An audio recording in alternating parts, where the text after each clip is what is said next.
औज़ुबिल्लाहिमिनश्शैतानिर्रजीम बिस्मिल्लाहिर्रहमानिर्रहीम। अल्लाह के नाम से शुरू करता हूँ जो बड़ा मेहरबान और नहायत रहम करने वाला है। हमारे सब्जेक्ट का नाम ह्यूमन डेवलपमेंट एंड लर्निंग है और हम इस वक्त यूनिट नंबर 3 को पढ़ने जा रहे हैं जिसका नाम इंटेलेक्चुअल डेवलपमेंट है और ये प्रेजेंटेड बाय मैं यानी आपके सर मोहम्मद सफला खान मुखातिब हूँ। और हमारा ये बीएड का कोर्स है जिसका कोर्स कोड नंबर है 8610 और हमारी यूनिवर्सिटी का नाम अल्लामा इकबाल ओपन यूनिवर्सिटी है। तो आइए स्टूडेंट सबसे पहले शुरू करते हैं ऑब्जेक्टिव्स।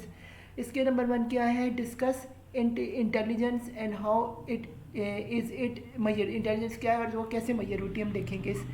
फिर हम देखेंगे नंबर 2 पे डिस्कस करेंगे थ्योरीज ऑफ मल्टीपल इंटेलिजेंस के बारे में। नंबर 3 पे हम डिस्कस करेंगे view the controversies and issues in the intelligence के कंट्रोवर्सीज और इश्यूज क्या है इंटेलिजेंस में। फिर क्या है नंबर 4 पे understand the intellectual characteristics of learning. हम इंटेलेक्चुअल करेक्टरिस्टिक की लर्निंग की करेक्टरिस्टिक देखेंगे। फिर नंबर 5 पे क्या workout activities relevant to children's intelligence development at pre and elementary school level. Pre और एलिमेंट्री स्कूल लेवल के ऊपर हम देखेंगे। तो आइए स्टूडेंट्स आगे देखने ओवरव्यू इस चैप्टर का। वो क्या है?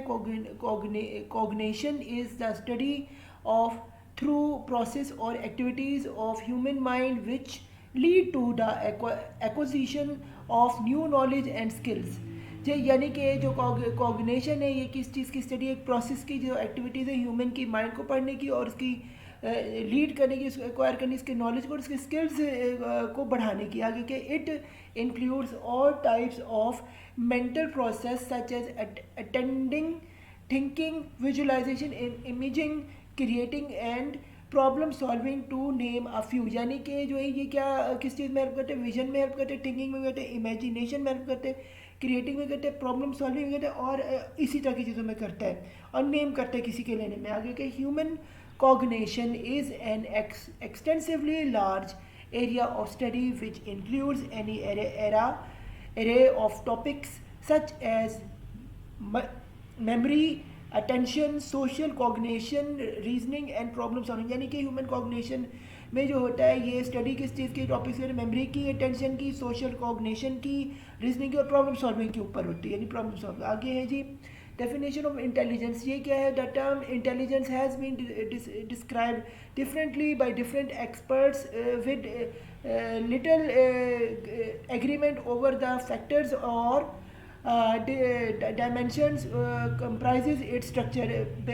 बार्क 2003 में, यानी इन्होंने 2010 में टर्म दी थी इंटेलिजेंस की कि ये डिस्क्राइब करती है डिफरेंटली फ्रॉम हर एक की एक्सपर्टीज़ की अलग किस्म की इंटेलिजेंस की डेफिनेशन एग्री फैक्टर्स ओवर पे अलग फैक्टर्स पे डिपेंड करे और कंपेयर हो से डिफरेंट इसके स्ट्रक्चर है। आगे कि generally intelligence is thought of a combination of different attribute. Generally जो है जो ये आपका इंटेलिजेंस है इसको डिफरेंट एट्रीब्यूट्स में जो है वो इसकी कॉम्बिनेशन होती है। For example the ability to solve problems and adopt and learn from experiment, creativity and interpersonal. यानी इसमें आपकी क्रिएटिविटी होती है, एक्सपीरियंसेस होते हैं और आपके इंटरपर्सनल स्किल्स होते हैं जिस पे इंटेलिजेंस आपकी ये डिपेंड करती है। आगे हम चलते हैं स्टूडेंट, ये है theoretical positions.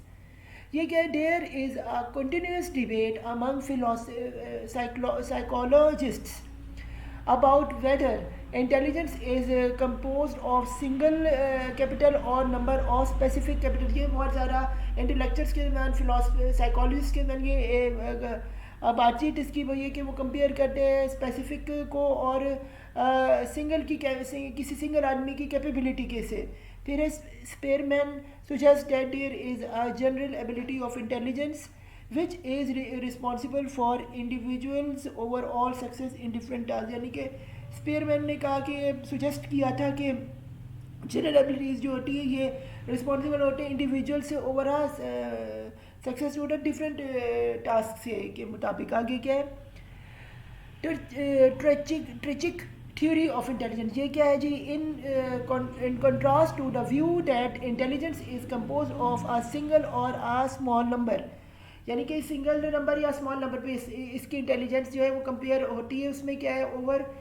Over reaching ability. Howard Grand suggested that the individual में exhibited several types of intelligence. उसके ये जो हॉवर्ड ग्रोटेंस ने सुजेस्ट किया था कि इंटेलिजेंस में बहुत सारी सेवरल टाइप्स ऑफ इंटेलिजेंस की किस्में होती हैं। फिर ही categorize these intelligences into 8 identifiable forms and argued that there could be possible more than their forms.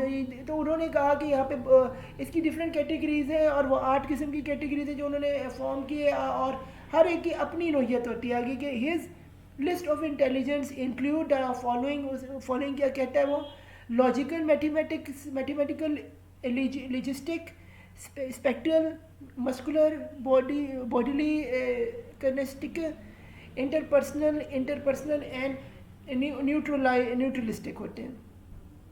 आगे स्टूडेंट्स चलते हैं आगे के इमोशनल इंटेलिजेंस. ये क्या है? Both Gardner and Streger emphasize the ability to understand one's own self and others, यानी कि इसमें अपना सेल्फ और अदर्स के ऊपर होता है, जिसकी एग्जांपल वो दे रहे हैं इंटरपर्सनल, फिर है इंटरापर्सनल एंड प्रैक्टिकल इंटेलिजेंस, ये तीनों ने बताया. फिर है contemporary theories shows considerable interests in studies emotions intelligence which enables them to understand emotions and emotional knowledge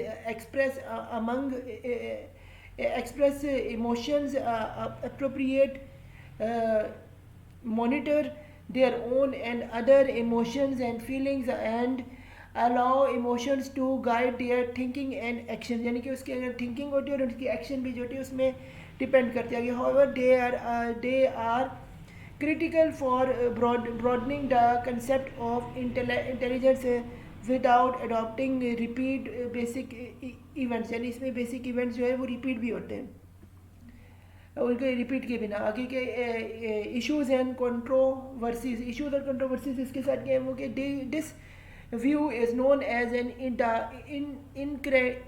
incremental view of intelligence. ये क्या कहलाता है? Incremental view of intelligence. फिर क्या? The incremental view of intelligence is popular with the teachers and educationists who believe that students' intelligence and performance can be improved under supporting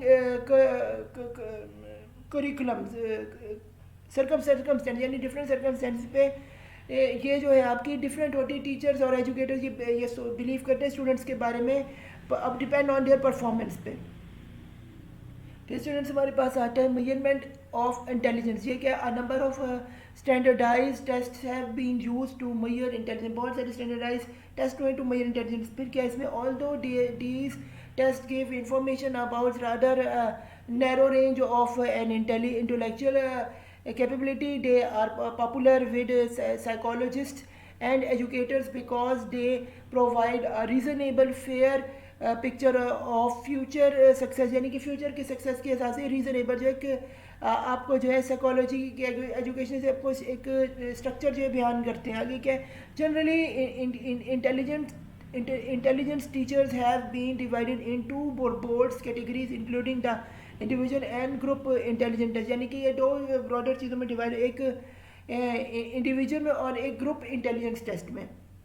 आगे क्या students हमारे पास? Individual intelligence test. ये क्या होता है? The Stanford beneath इन्होंने कहा था टेस्ट एंड द ये क्या विकर्ड स्केल में are the two most commonly use individual test to measure intelligence. यानी दो स्केल्स होते हैं, एक को कहते हैं स्टैनफोर्ड बिनेट टेस्ट और एक को कहते हैं विकर्ड स्केल. ये दो होते हैं जिसमें जो होते हैं कि इनको मेजर करते हैं इंटेलिजेंस टेस्ट को. तो फिर क्या? Alfred beneath constructed a measure of intelligence in response to French government called 1904. जो फ्रेंच गवर्नमेंट में 1904 में ही developed the concept of mental age, जिसे हम MA कहते हैं, which represented a child's mental development in relation to the other child. यानी कि एक रिलेशन एक चाइल्ड की बनस्पत दूसरी चाइल्ड में कितना जो है डिफरेंस होगा, ये इसमें से मेजर किया जाता है. आगे क्या?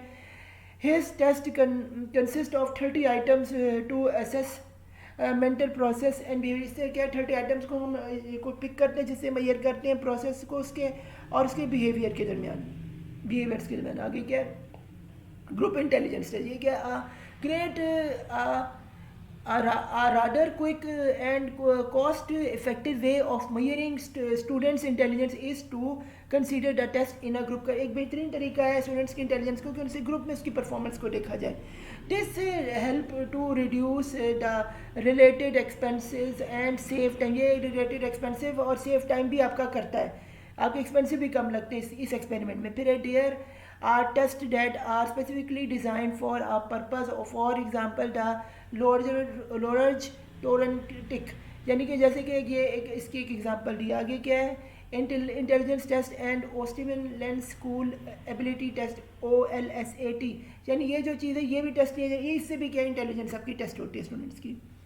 आगे क्या, intellectual development from the infancy to childhood. ये क्या, childhood gain cognitive maturity at the age, यानी कि अपनी उम्र में जो कॉग्निटिव एबिलिटी बच्चे जो है ले लेते हैं. फिर with time and experience they advance their thinking skills and make transitions from simple to complete cognitive process which add to their intelligence as well. यानी कि यही जो वक्त के साथ तब्दीली उनमें आती है, एक्सपीरियंस उनका बढ़ता है बच्चों का, थिंकिंग पावर स्किल्स उनके डेवलप होते हैं. इससे क्या होता है, उनकी कम्प्लेक्सिटी उनका कॉग्निटिव प्रोसेस जो होता है वो भी जो है वो बढ़ते हैं, उनमें एक एडिशन एक पावर आती है. फिर this section emphasize the process cognitive rather than the process of mental activities. ये जो emphasize section हमारा इस करेगा ये cognitive पे करेगा, ना कि intelligence पे. फिर है it examine how do children make cognitive and intellectual advancement from infancy to childhood. लेकिन infancy से childhood का उनका सफ़र intelligence का क्या है और एडवांसमेंट उनकी इंटेलिजेंस में. फिर in doing so it always highlights the cognitive characteristics of learning at different characteristics of period of time में कॉग्निटिव की जो एबिलिटी है बढ़ती है. तो आगे स्टूडेंट्स हम पढ़ते हैं ये क्या, Piaget's theory of cognitive development. ये क्या है, Piaget development those children's cognitive development progress through fours. इसकी 4 स्टेजेस हैं which involve the sensory motor preoperational concrete operations and formal operational period ये होते हैं. These stages are treated as fixed and universal and repeat a general sequence which is observed in all types of cognitive change. यानी हर type की cognitive change में ये जो चीज़ें हैं ये इसमें आती हैं. आगे the scenario motor stage ये क्या है, the scenario motor stage is characteristic by the first 2 years of life during which an infant thinking through their 5 senses. इसमें क्या है, बच्चा जो है वो फर्स्ट पहले अपने 2 सालों में जो है ये अपनी 5 सेंसेस को जो थिंक करने में स्टार्ट करता है, उसमें इसकी शुरुआत होती है. आगे at the beginning of this stage the scenery reflex or the child serve to make up for his her. इससे क्या होता है, मेकअप होता है इंटेलिजेंस हिज और हर का. फिर क्या, the child engage in crucial reactions, repeat circular reactions, repeat change behavior which help him her to adopt his her surround. यानी वो अपनी अपनी environment से वो सीखता है. आगे स्टूडेंट्स हमारे पास है the proportional stage. proportional stage क्या होती है, as child grows they enter in the proportional stage. वो कौन सी 2 to 7 years की होती है, which categorises their immense representational और सिम्बॉलिकल कैपेसिटी, यानी कि सिम्बॉलिकल कैपेसिटी उनकी बढ़ती है. Child make advancement in their mental responsibility as they develop more effective scheme, यानी कि इससे क्या मोर इफेक्टिव उनकी स्कीम जो है उनको जन्म आती है. आगे क्या, द कंसेप्ट ऑपरेशनल स्टेज है क्या, the concept operational stage extended from 7 to 11 years, 7 से 11 years के अंदर. फिर as the children enter the middle childhood they accomplish a number of cognitive advancement. क्या होता है, नंबर ऑफ कॉग्निटिव जो होती है उनकी स्किल्स जो होती है वो बढ़ती हैं इसमें.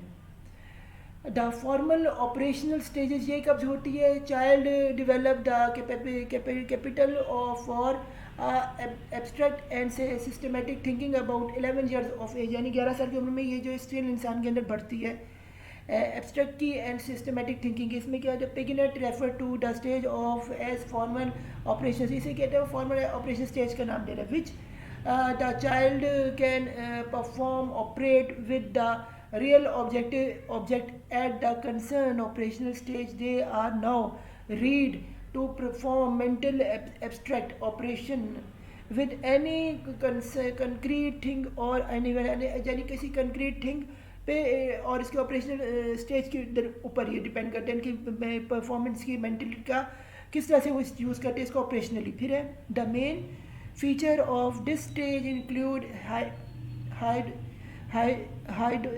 हाइटिकल detection, reasoning and proportional thought. Reasoning और प्रपोर्शनल थॉट्स जो है इसमें Vygotsky's socio-cultural theory ये क्या है? Lev Vygotsky's social cultural approach builds up the role of language and cultural tools in shaping up human cognition and development में जो है ये social skills की approach जो ये आती है जो Lev Vygotsky ने दी थी. आगे क्या है? और इसमें language भी role play करती है, culture भी आपका tools होते हैं. फिर he believes that the cultural influence such as language, instrument and social interactions etc. have a profound influence to children cognitive advancement. से children के cognitive advancement में जो है वो इसका फ़ायदा पहुँचता है. आगे information process approach ये क्या information process approach presents another major perspectives which help us to understand cognitive development. इसी एक अदर पर्सपेक्टिव जिससे हमारी cognitive development होती है इसको समझा जा सकता है. फिर है this approach view human brain as a active information process system like a computer machine. ये हम इससे समझते हैं कि जो ब्रेन है ये कंप्यूटर मशीन की तरह काम करता है, इसका प्रोसेस भी इंफॉर्मेशन कलेक्ट करने के लिए. आगे स्टूडेंट्स हमारे पास हम पहुँचते हैं ये है organisation of relevant activities in the classroom and the following levels. ये क्या है? A variety of experience affect the development of cognitive among children. Among children जो है ये cognitive जो है experience जो है बंदे का वेरी करता है, उसकी development को affect करता है, उसके experience के ऊपर बहुत depend करता है. But this section reviews some activities that can be used to sport children's cognitive. इससे कॉग्निटिव डेवलपमेंट जो है चिल्ड्रन का जो है उसे स्पोर्ट भी मिलती है. आगे के प्री स्कूल एंड किंडरगार्टन. ये क्या है जी? The preschool and kindergarten children has more flexible action pattern. इन दोनों में क्या होता है? बच्चों के पास बड़ा फ्लेक्सिबल एक पैटर्न होता है अपने एक्शंस को करने के लिए. ये क्या? Play at its stage support the cognitive development of children. यानी कि इसमें जो है बच्चा खेलता है और अपनी कॉग्निटिव जो डेवलपमेंट उसकी दिमाग की होती है एक बच्चे के लिए. फिर है preschool and children up to the first or second grade at school can be engage in different type of play to support their cognitive. यानी इससे कॉग्निटिव डेवलपमेंट होती है और स्पोर्ट मिलती है इंगेजमेंट्स को डिफरेंट टाइप्स ऑफ प्ले करने के लिए. आगे हमारे पास आते हैं स्टूडेंट्स एलिमेंट्री लेवल. ये क्या होता है? Children's cognitive development undergoes rapid change during the early years of school. यानी early years of school में होता है. A number of activities and strategies may help the elementary school help to make cognitive process at this stage पे जो है cognitive abilities भी जो है इसको एक्टिव किया जा सकता है और डिफरेंट स्ट्रेटजीज बना के स्टूडेंट्स के लिए. फिर है उनकी डेवलपमेंट के लिए दिमागी सलाहियत को बढ़ाने के लिए. फिर है these include for example allows children's to experiments, encourages discovery, learning, read with the children, encouragement them to share ideas and opinions, ask them to make comparison, clarify and categorize opinions, objects, things or even events, engaging them in the drama and role play and ask them to justify them answer and action. यानी कि इसमें जो है drama, role play, categories और different चीज़ों की activities जिससे उनकी ऑप्शन उन पर खुलती है, जिससे उनको कॉग्निटिव एबिलिटीज़ जो है वो उनको डिस्कवर करना, उनकी बढ़ती रीडिंग और लिखने की स्लाइड, बहुत सारी जो चीज़ें इन पे इनकी इससे बहुत सारे इन पे इनको पावर मिलती है एलिमेंट्री लेवल पे. फिर है जी moreover since children has different intelligence demands it is important to engage them in individual or small group activities according to their interest. For example, portfolio of a group project. यानी कि portfolio of a group project बनाने में भी जो individuals की जो engagement है इन्हें बहुत ज़्यादा फ़ायदा और ये बहुत डिमांडिंग होती है जिससे बढ़ता है cognitive abilities. तो स्टूडेंट्स यहाँ पे हमारा चैप्टर नंबर 3 ख़त्म पहुँचते 8610 का.